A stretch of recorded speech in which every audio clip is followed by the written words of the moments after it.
I just acquired the Sony A1 Mark II, and today, we're unboxing it.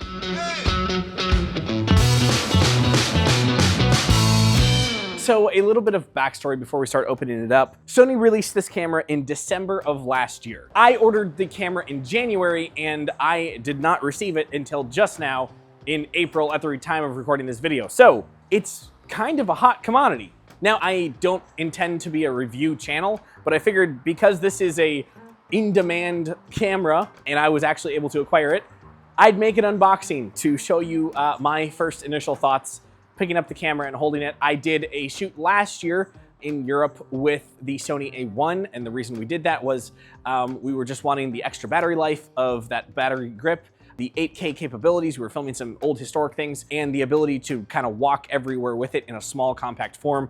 And so the A1 really worked out well. And so we had rented it last year and we decided that we would actually bite the bullet and buy the brand new Sony A1 to be able to use for some other projects coming up in the future. So hopefully this won't disappoint. Let's see, so we've got a thing here. Oh, look at this.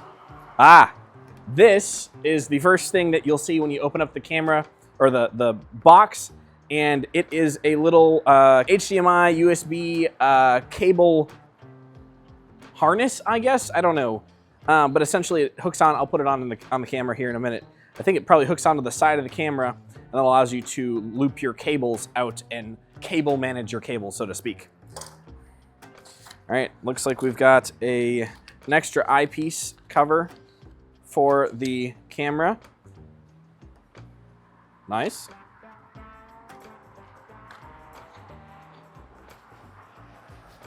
We are greeted by a bunch of warranty papers,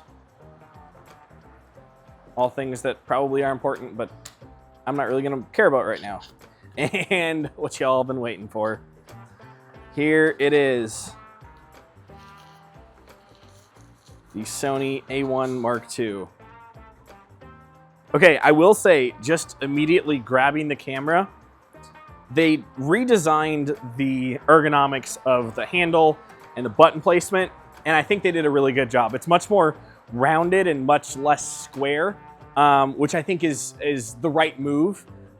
This is Sony's flagship camera, so I think adding better ergonomics is a good thing. Let's see if we can get this cable thing here. So on the side, we've got a HDMI, USB, looks like a headphone jack, and a mic jack, and then looks like power, multi-port, and Ethernet. And here, the screw bit is right here, so we can put this little piece and actually connect it to the side. If we line it up just right. Yeah, look at that. So you could now have HDMI and power or USB plugged in and not have to worry about it wiggling out.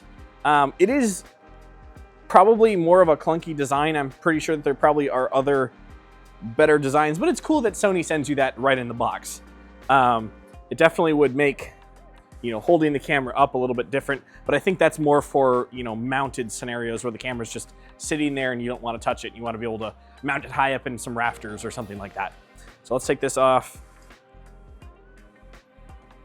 Back to the camera. So we've got the ports on this side. The button layout seems very similar to the A1. I actually don't have an A1 with me to be able to compare. On the other side, we've got the SD card, dual SD card, CF Express slots here, which is good. And then battery slot, which the batteries haven't changed. Yeah, I think that this is a really nice redesign. The biggest redesign, though, is the flippy screen. Look at that. This is huge. The A1 simply had this deal where it was just up and down, which was nice, but the ability to flip it even more and be able to, you know, shoot really high, or, you know, shoot really, really low, or be able to film yourself and have the screen facing you is, I think, a very valuable thing. I'm glad they did that. I think there were some people that were complaining about it, saying that, you know, this is a professional camera. We don't, you know, why would you be using that? But honestly, the work that people are doing with these cameras is so varied now. I think that there is no reason why they shouldn't have the extra swivel flippy screen. Comment down below, is there a name for that? Because I'm pretty sure that the extra flippy swivel screen is not technically correct. But correct me. Overall, just feeling it though, it does feel solid, but it does not feel too heavy, which I think is good. The weird bit here that I'm definitely gonna have to get used to is that I think it's good, but it's definitely, I'm used to the power button being a little higher.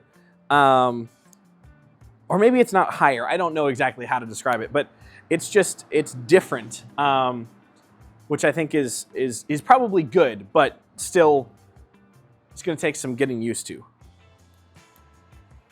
All right, let's put this aside. On the other side of the box, there is looks like battery charger.